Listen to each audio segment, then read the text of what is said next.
Hello, Legal Helm listeners. Today, I am delighted to be speaking with Tanner Jones, VP of Business Development at Consultwebs. Tanner Jones oversees all business development opportunities for Consultwebs and their clients. He has the privilege of speaking with virtually every law firm that contacts Consultwebs and works with them to determine how Consultwebs may accomplish their digital marketing goals. He has over a decade of experience consulting with law firms on case-driving online marketing strategies. And in today's podcast, I'm going to be talking to Tanner about how to recession-proof your law firm by having a solid marketing strategy. Tanner, hello and welcome to the show. Thank you so much, Bim. Such a pleasure to be here. Glad to have you on. So, Tanner, it would be great for you to let our audience know a little bit about you and maybe kind of walk us through your personal journey and what brought you into the world of digital marketing for law firms. Most certainly. Yeah, first of all, Bim, thank you for the opportunity. I think very highly of you and have enjoyed several of your prior interviews. So it really is an honor to be here. My journey, looking back at the digital world, I've been in this business now for going on 15 years. And interestingly enough, the topic we're talking about, recession-proofing a law firm, we were really right in the heart of a recession. And at the time I jumped into the marketing arena. And so we lived it. That was really where I cut my teeth in the industry itself, and lots of lessons in that process. But the journey itself, I went to business school. I was an entrepreneur at a young age, starting a business in my local area, more so with my hand. It was an outdoor business, basically anything and everything where I could help someone outside, whether it be, weed eating, any kind of horticulture work. I was involved in it, trying to fill a need. And it really birthed in me at a young age that really, I feel like if I can do this, anybody can do this. Go knock on doors, build relationships, and find where there are needs and fill those needs. And really, as simple as that is the heart of most entrepreneurs. And so that really, gave me a direction of, hey, I want to be able to control a lot of my direction and my future. And so I went to school for business. I worked a couple of jobs, more sales-oriented jobs in the insurance realm, went into a bit of a stint in mediating, more of an HR role, and then finally found Consultwebs. Consultwebs at that time was a well-entrenched digital marketing company. They were exclusively focused on law firms, and being an entrepreneur myself, I loved the power of a niche in business, knowing your craft, knowing it well, and knowing when to say no. Those are powerful things for any business owner.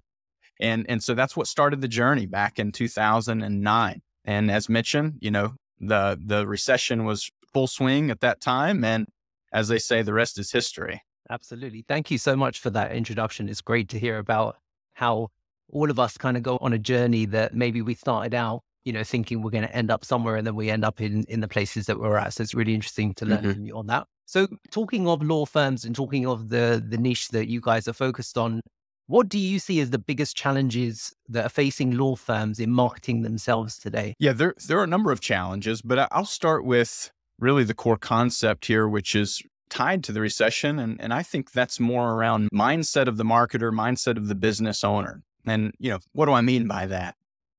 We choose our mindsets every single day in business, and any business owner is going to have, in most instances, a wave of challenges that they're dealing with any given week. They're also dealt with opportunities and decisions that they're dealt with any given week. And for me, I believe mindset plays such a critical role in marketing, in that if you are fear-based in marketing decisions and how you need to get your brand out there, or how frequently you need to get your brand out there, you're immediately starting with putting an uphill journey in front of you as a business owner. Mindset, especially when the economy begins to contract, right? And you start hearing the fear-mongering news online and on your television, most business owners tend to want to just run. They want to run and go hide in a cave until all of this, flies over. But the true business owners that are successful during these times and grow out of these types of, downturns in economies, those are the ones that have the right mindset. So what is that mindset? That mindset is, it's aggressive, it's progressive, meaning you're looking for innovative ways to continue to push forward. while most competitors in this moment are, cutting their expenses, they're trying to find ways to be more intentional about protecting their margins.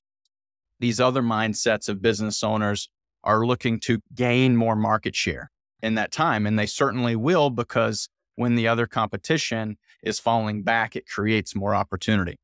So Bim, while I can talk to a lot of different things within marketing and what's holding people back, from my experience, especially in times like today, it is mindset. Excellent. Thank you for that. Now, the field of marketing has changed a lot, I imagine, over the years, right? I remember growing up in my dad's newsagent, and we used to have paper round deliveries, and you open up the magazine inserts that used to go into those papers, and it was just full of adverts, right? Printed adverts in those days. What would you say, it would be interesting just to get your take in terms of how you see the field of marketing change over the years. And what would you say that's kind of transformed in terms of the marketing channels that you see being the most successful, not just now, but going forward for the future that law firms should be thinking about? There's no doubt it continues to evolve. I mean, back in the day, it was easy for marketers, for law firms in particular, especially if you were advertising 15 years ago, the yellow pages, that was pretty much it. And that was where you grew your book of business. You get a double truck ad in particular. Now you're really winning and owning the market. So unfortunately today, it's not as simple as that. And in fact, what we're seeing is that it's becoming more and more complex, primarily regarding just fragmentation of platforms, right? In the past, again, people in their local markets, they would expect that yellow page book to show up at their doorstep and in certain intervals throughout, every year or so. And so consumers really leaned on that one core place to go find a local business. Today, especially with the invention of a cell phone, a mobile device that's in your pocket everywhere you go, now you have the yellow pages and more in your pocket. And the challenge that comes with that is that it's not just one singular website that they're referencing. Many individuals are visiting dozens and dozens and dozens of different browsers, or rather URLs, any given day. Could be social media they're spending time on, but even within social media, today you have X, formerly Twitter. You have Instagram, Facebook, TikTok, LinkedIn. And the fact is, there's going to be more social channels into the future. Then you look at search marketing. Just even 10 years ago, it was as simple as, do I pay for a pay-per-click ad at the top, or do I invest in search engine optimization and get results to show up there? Well, fast forward to today, now you have local services ads, then pay-per-click ads, then local maps results, then organic results. And then there are a number of other strategies outside of that complement your website and overall visibility. So I say all of that not to overwhelm or give your listeners heart palpitations and thinking, what's coming in the future, but to acknowledge that you're probably not going to be everywhere. It's likely impossible unless you have an infinite budget to be everywhere. And so then you have to really emphasize, who is my audience? What are my core competencies? How do I solve my audience's problems? And then identify ultimately, where are they spending their time? If you're going to focus, ultimately, from our experience, one of the best places to focus, going back to the mindset of the yellow pages concept, those are people who are in the very bottom of the funnel, if you want to think of your traditional sales funnel. So they are actively looking for a lawyer if they're going online and searching for a lawyer. The same as if they're picking up the Yellow Pages book and looking for a local business. They have intent to find and call a business. And so from our experience and all the data we've collected over the last 24 years of helping law firms with digital, we find that focusing starting with the bottom of the funnel, people who are looking for practice area lawyer in your area, that is one of the best places, most profitable places to be as a business owner. And often that comes through the form of showing up on page one of Google. And while there are multiple places to show up on page one of Google, as mentioned, local services ads, pay-per-click ads, and Google Maps results, from our experience, the majority of cases that are coming through a law firm's website today are funneling through the local maps results in Google. So if I'm going to pinpoint one specific area that I want to be, or that I want my clients to be above all things else, it would be for those transactional terms in the maps results. So hopefully that helps, Bim. Obviously, there's a lot to that, but singularly, that is one of the most profitable channels to be in. Excellent. No, that's really, really good to know.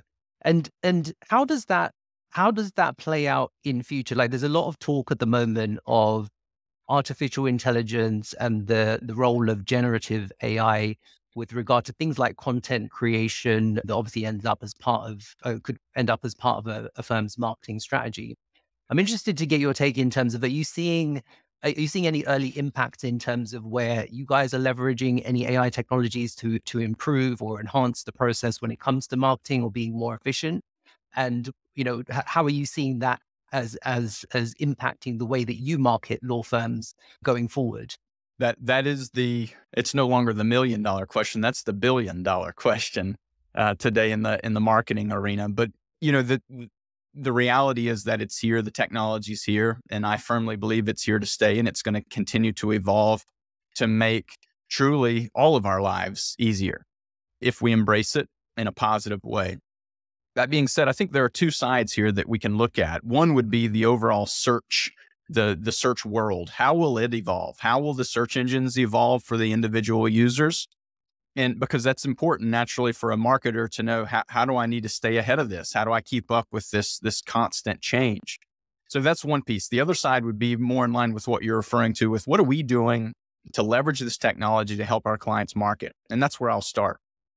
We are firm believers, and I want to state this very publicly, that we are not recommending that marketers or law firms alike use tools like ChatGPT-4 to produce new content for the website. Now, don't mishear me in that you can still leverage this technology mightily without actually having it produce content for you.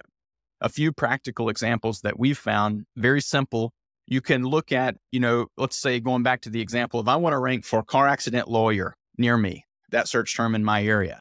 If you run that search in your area and you find that there are 3 competitors showing up above you, well, what individual pages are ranking for that particular term? That would be a place to start. And it would be as easy as copying that content, pasting it into ChatGPT, and then taking your piece of content and uploading it and asking ChatGPT to identify the gaps in your content and opportunities to improve it to make it more user-friendly. At the end of the day, Google wants to continue to serve the user, the searcher. And so will Google potentially monopolize some search results over time with generative AI in their search results, where they're essentially giving the result immediately as a zero position at the top of Google so that a user doesn't have to continue investigating or doing research? That's possible, Bim. And I believe that will most certainly evolve how we optimize campaigns. But the reality is that what that does is it creates more trust and confidence and more users coming back to Google over time,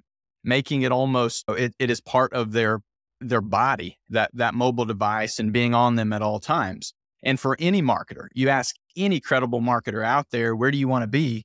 You want to be where your potential clients are. And so I would encourage anyone who's looking at this evolution to see it as an opportunity to create even more brand awareness in the marketplace by creating information, creating value, so that as users are going online and doing research, even if it is generative AI, it's unique to the individual user. If you are the one supplying that content as the thought leader, you are establishing brand recognition. And for any marketer who's been in this business, brand recognition is a powerful asset to a business. Going back to the idea of, how can you continue to leverage this technology? Use it as competitive intelligence. Use it as opportunities to improve what you're already doing. And that's been really the core component when I teach anyone about AI and how to properly leverage it. Don't start with this type of technology thinking, what can we create that's so abstract, that's so new, that's so outside of the box that no one has done, so that we can take advantage of this technology? I believe, certainly can be challenged on this, but I believe that's the wrong way of looking at this type of technology. Instead, look at it with, what are we currently doing that works? And how can we leverage this technology to exponentially increase what's working or improve the process and build more efficiencies into the existing process, leveraging the technology? And that's where I believe firms are going to get the most out of it today. Excellent. Yeah, I love that. I think that's exactly the approach that can be applied not just to the digital marketing space, but I think, wherever we're looking at applying AI technology. see it as an enhancement for the good stuff that's already happening and leveraging it in that way. So that's really, really interesting. So if I'm a law firm who doesn't necessarily have a good starting point for an online footprint, what would you recommend as the right starting point for a firm like that? And does it differ depending on the size of the firms? If I'm a solo shop versus, a firm with, 100 partners, do you have to think of a different approach when it comes to marketing a firm? And where do you start? Yeah, that's such a great question, but yet such a difficult question to answer, because probably all have grown tired of hearing, there's no one size fits all strategy. And that's the reality to it. You have so many different diverse practice areas within a singular market where they each have unique competitors. They each have unique potential clients, all with individual needs, problems, and challenges. And so the way I want to look at that is, let's not look at it as a one size fits all, but let's look at the marketplace and identify what are your competitors currently doing that is working in your marketplace, and build a strategy around that to outposition them, to overtake them in that. And so again, it's not it could very well be an if, maybe this, maybe that, but kind of boiling it down to simplicity. I firmly believe that every business out there should have a high quality website that provides a positive first impression. The truth is that there are not only prospective clients coming on to vet you, to check you out online. Certainly that's an audience you want to cater to, but you also have referring attorneys that may have heard about you, or that may be looking to refer a case out and they just simply want to vet you. This is today's business card. This is your opportunity to really showcase your strengths, unique value proposition, and put your best foot forward. And I would recommend in that effort, establish a personality of the brand. Who are you? And is that adequately represented? And that a great way of doing that is through custom candid photography, or better yet, high quality video that tells a story about your brand, and more importantly, allows others to talk about their experiences with your brand and your business. At minimum, BIM, that is exactly what every business should start with. Beyond that, I would start a process of building. So a lot of firms see this as like, I'm either all in or I'm not doing this at all. And I challenge that mindset all day, every day, because we have seen year after year, firms stair-step their success by being intentional about hitting that first milestone of success, but then going back to the mindset of, once I reach that next benchmark, what are we doing next? What are we pursuing as our next tier milestone? And by keeping that mindset, you can strategically and efficiently grow without overstretching yourself from the very beginning, which can very easily happen, especially in a recession era. So going back to it, start with the website. Beyond that, ensure that you have credible properties out there. What does that mean? One would be a Google property.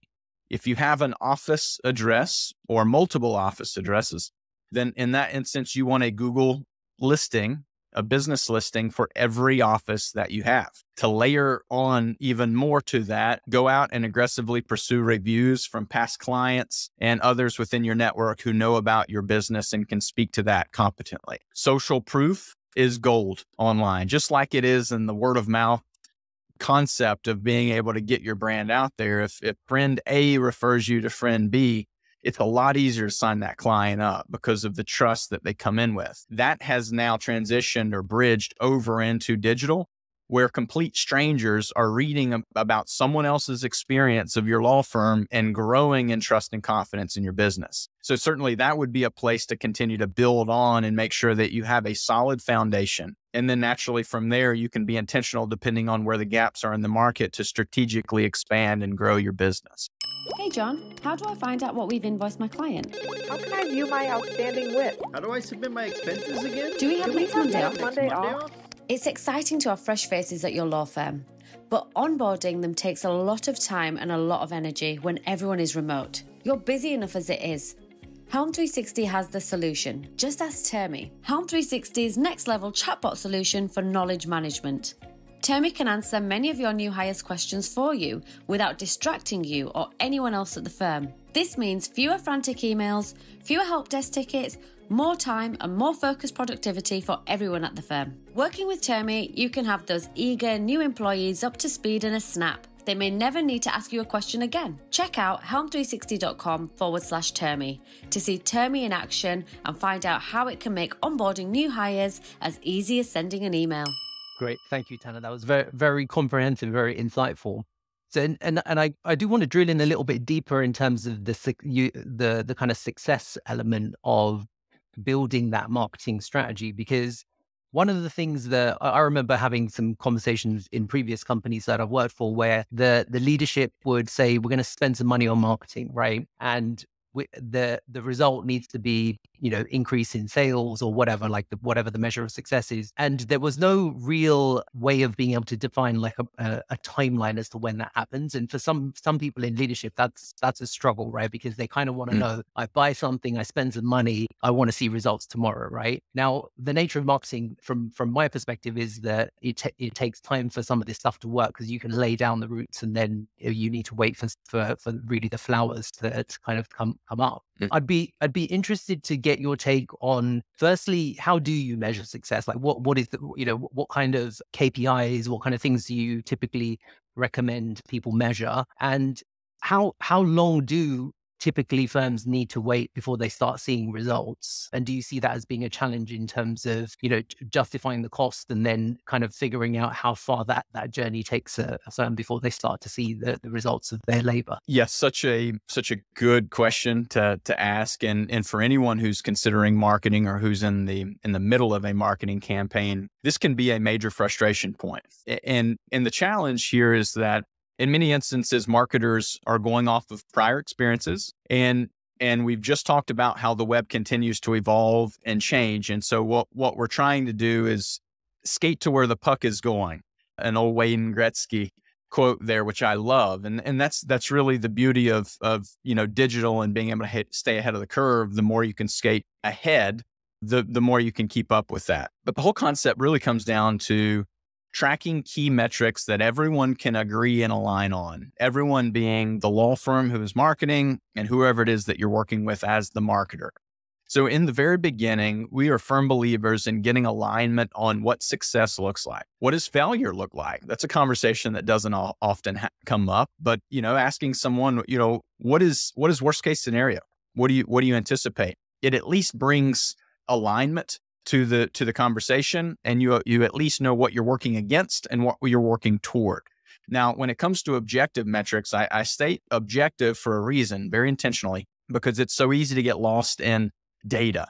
There's no shortage of data when it comes to marketing. And in fact, I believe marketers have dug their own grave in the world of chasing attribution and chasing all of these individual metrics, when from our experience, there are two critical metrics that any law firm who is investing in marketing should monitor. One would be leads, specifically, what did you pay per lead last month in your marketing? And you take you take your full investment and whatever it is you put your money into, and based on how many leads came back from that, calculate average cost per lead. That's a healthy metric to monitor over time because it gives you a sense of trajectory. Are we growing our leads and reducing what we're paying per individual lead? Or are we dropping our lead count and actually paying a higher premium over time? These are all red flags that alert marketers and business owners alike and allow you to make changes more quickly and being more agile. The other metric, which is much more important, would be cases, total number of cases, and what you paid per individual case to acquire those cases.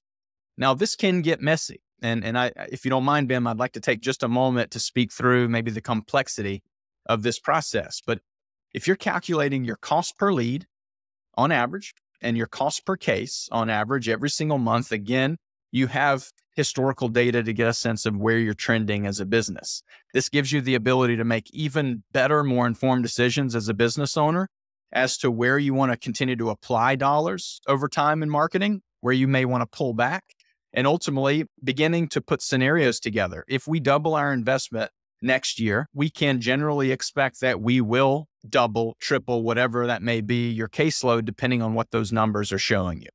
So it's great data to inform and make good decisions on. When it comes to the timeline aspect, that's where it gets complex, Ben, because the challenge here is that no one has that foresight to be able to say on month 7, is when that return on investment begins to come in. But as a business owner and someone who's vetting options, it is wise to do due diligence on whoever it is you're considering to find what are other relevant case studies or examples that you've worked through similar to my business, and what did they expect or what did they see? And ultimately, was it in line with what they expected? And more importantly, if you're able to have conversations directly with those law firms similar to yours that lived through that era. And that being said, there are other secondary metrics that you can monitor to illustrate growth and trajectory, even when the leads and the case counts haven't picked up. Because that's the other mistake that a lot of law firms will make, Ben, is that they will start into an endeavor, maybe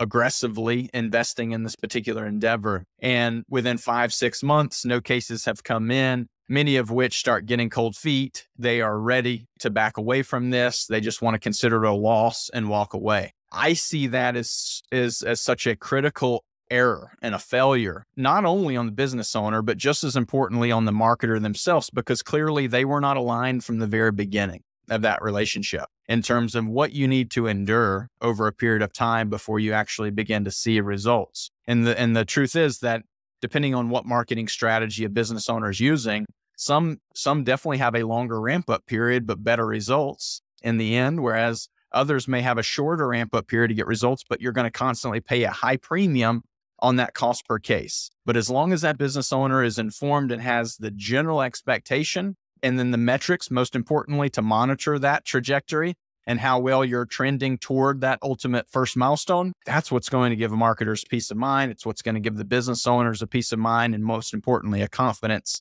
to continue or sustain something if that end result has not yet been achieved. Awesome. That's really helpful. On the subject of success stories, I think you mentioned that's a good way to kind of measure or get an idea or a sense of what like working with a firm could bring to the table, like a specialist marketing firm like yourselves. Is there any examples that you can kind of draw on today to share with the audience in terms of, you had a firm that, engaged with you guys and, what did it look like? What did the story look like for them? Yeah, thank you for that opportunity. I mean, we've truly been blessed with a number of phenomenal clients across the country who have worked with us in many instances well over a decade. One firm immediately comes to mind. It's a client that came on just before the recession really picked up in the country. And so they came in really with a very optimistic mindset and investing in marketing. At that time, 90% of their business was coming through attorney referrals. And so that was really their business model. They were not a marketing law firm, and they were not known as a marketing law firm. But they knew the best way to continue to build and bolster the growth success that they'd had previously was to make a better effort into marketing and to build more of a pipeline of their own leads. For those of our listeners who may not be as familiar with, various types of comp structures for law firms, this particular law firm was a contingency-based law firm. And so personal injury, civil litigation, in most instances for attorney referrals, they are paying out a third of their third that they're collecting. And so when you start to calculate how much they are paying to acquire a case over time, it is shocking to some business owners. Now, granted, those are cases that have been settled or landed in verdict. And so the risk in most instances, much less, but they found that if they could bolster a pipeline of new leads through their own marketing, their margins would be incredibly fatter than the other business side. So that's what they were pursuing. Now, working through that recession era, naturally, they were doing a lot of things to continue to reinforce their own reputation and brand in the market to keep the referrals coming in. And they've been such a phenomenal firm that they did that. But fast forward to today, over 60% of their cases and their revenue is driven through online search and digital marketing. They still continue to grow their referral-based marketing, but they've invested heavily into a dominant presence online. And that starts with what we refer to as search engine optimization or SEO. And that's continuing to build out a wealth of content related to catastrophic injury topics. And them being the experts, that's where Google sees that content. They see it continuously being pushed out. They see their reviews and their social and online reputation. And through the work of our our own search engine optimization efforts, they have won mightily with that effort. And so that's a great example of a firm who really, they had every reason in the world just to continue to be comfortable with 90% of business coming in through referrals. But they were intentional about watching, here's what we're paying per case that we are closing out. And from a business standpoint, when you start seeing this amount of money going out of your business to acquire cases, you start to ask yourself, how can we be more efficient with these dollars? How can we get more out of these dollars? And truly, that is what has led to their success, in addition to partnering, obviously, with Consultwebs. What an amazing story. Thank you for sharing that. That's very helpful to hear a real example, right? There's just one final bit that I wanted to kind of talk about that you just literally just touched on, which was around reputation management and the role that reviews play in a marketing strategy, because you kind of hear positive and negatives on this subject in terms of, fake reviews, for example, and sometimes the fact that you don't have control over what people are going to say, right? So how much of a focus is that for you guys when you're working with law firms? And is it an area of concern, or is that actually, if managed right, can that be used to your advantage from a marketing strategy perspective? Yeah, Bim, I'm glad you brought this up. Hopefully it's not as neglected as it was maybe 5 years ago, but I can confidently say it continues to be neglected by law firm owners. And you're right, it's often driven by fear. I mean, that's like it's innate. It's a biological response. We want to avoid fear. We want to avoid challenge. And ultimately that, going back to the mindset in the very beginning of the conversation, it often will create more chaos and struggle for us. So when you think about reviews, I've heard this so many times, lawyers like, I don't want a Facebook profile. Anybody can leave a review about my business. And it's like, well, what's the harm in someone leaving a review? Now, naturally, if they're all 1-star reviews, that can be very harmful. But I would argue that if you're operating a business that's only generating 1-star reviews, you're probably not going to be operating that business very long. And what's one of the best proactive ways to diffuse or dilute a 1-star review? It's to have 5-star reviews. That's just the nature of it. And so I want every lawyer out there to take a proactive stance on this, Bim, and say, listen, we expect a negative review will come. Any business out there has had some poor experience with customer service or dropped the ball on something. That's just the nature of running a complex business. But if law firms really began to establish a culture within their office, every staff member, every front-facing team member that's having some form of dialogue with clients, referral partners, or anyone in the outside world, they should understand the power of a singular review, and it should be known. It should be celebrated when these 4- and 5-star reviews come in to these properties. Now, when it comes to like, why does that even matter? You can look up virtually any study out there about social proof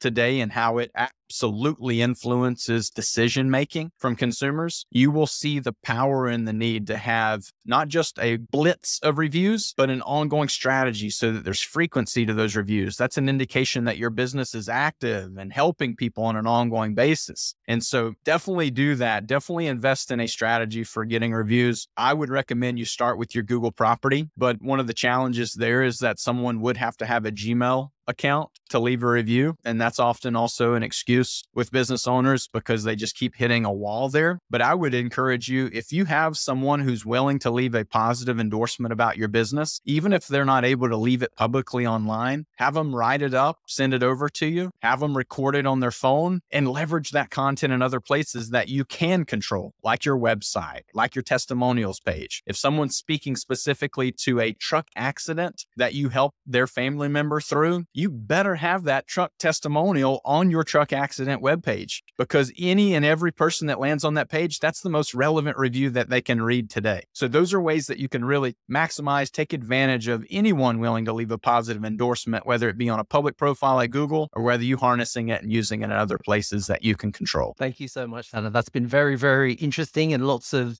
food for thought for my audience. I have a couple of wrap-up questions, if I may, which I ask all of my guests, and it starts with this. If you could borrow Doctor Who's time machine and go back to Tanner, 18 years old, what advice would you give him? What a question. Don't let fear of failure stop you from pursuing the next initiative. You know, that's a deep topic, and I'm sure we probably all wrestle with that to some degree, but you know, looking back, this is so cliche to say, but we all learn from failures. In fact, I would say just looking back, I have learned so much more from, stumbling and scratching my elbow than in the victory and the highlights. And so from that end, I would try to convince myself to be more relentless in pursuing failure and being okay with that. Great advice. And the next one is really about productivity and how do you remain productive during the day? Are there any tools, tips, tricks that you follow that allow you to get stuff done during the day? Surround yourself with people smarter and better than you are. That's tip number one, and that served me well for a long time. That I have found that there's value in understanding yourself and very intimately with respect to, here are the things that hang me up. Here are the things that get inside my own head that force me to stall, to be inefficient, or here are just the drudgery areas that I absolutely despise and I'm not productive in them. It's wise to be introspective in that because that's ultimately where you can grow. There are people out there, I promise, that can fill those gaps and that they can do it a heck of a lot better than you can. And for me, that's been no doubt one of the best productivity hacks that I've leveraged is just to find people that are better than me in my weak areas and allow them to bring me up. Now, in terms of just some simple hacks, if you've never heard of software called Start.me, I'm certain there are a lot of other similar, very simple startup widgets like that. But the idea with that is that you can basically control your entire day, everything that's in front of you on one dashboard. You can have your tasks running, your notes, etc., and have it there in front and center. Again, there are a lot of tools out there that can do just that, but having some organization to your day and your week, spending time in advance of your week, identifying what are my top objectives. If I walk away from this week with anything accomplished, it's going to definitely be these three core areas. And then last thing I would add is find an accountability partner or partners to that. So if you're living inside your own head and you're organized, I can confidently tell you because I've been there, something's going to get in the way. Something's going to tell you another idea is better. But if you've stated it, you're accountable to it, and you brought in someone that you trust, someone that you will allow to speak truth back into you, I have just found that increases the likelihood of being able to accomplish whatever's in front of you. Great tips. Thank you, Tanner, for sharing. Any closing thoughts or advice that would benefit the legal professionals in our audience today? I will close with this, and it's somewhat of a redundant topic, but I want to hammer the importance of accountability and measurement. As we're talking about the future, it's the fall of 2023 now. Half of all the top economists out there in the country are predicting that a recession is coming, and it's likely to come around mid-year next year, 2024. Regardless of whether you believe that timing is accurate, it's not a question of if, it's a matter of when we're going to work through this again. That's just the nature, the cyclicality of the economy. And so that being said, being accountable to what marketing dollars are going out. I'm not suggesting that you be frugal. In fact, hopefully you've heard everything opposite of that today. Now is the time to really gain more ground and grow your market share. But you have to do that with accountability in mind. Measure what matters and any partners you're working with, ensure that they're aligned with you to measure what matters and know what success looks like, but more importantly, know what failure looks like too, so that you have a peace of mind, you have clarity, essentially those guardrails that are going to give you confidence even when things don't seem to be going the way they should. You know if it's on the right path. And that's ultimately what's going to give business owners, marketers alike, confidence to be able to not just survive, but thrive through a downturn in the economy. Tanner, that's fantastic. And I want to thank you very much for coming on the show today. You've shared a lot of wisdom, some really interesting stuff around digital marketing strategy, which I'm sure will be really, really beneficial for the audience. So yeah, really appreciate you. And thanks for coming on. Thank you, Ben. Grateful for the opportunity. We hope you enjoyed today's episode of the Legal Helm. Thank you as always for listening. If you enjoyed the show, please like and subscribe on iTunes or wherever you get your podcasts. It really helps us out.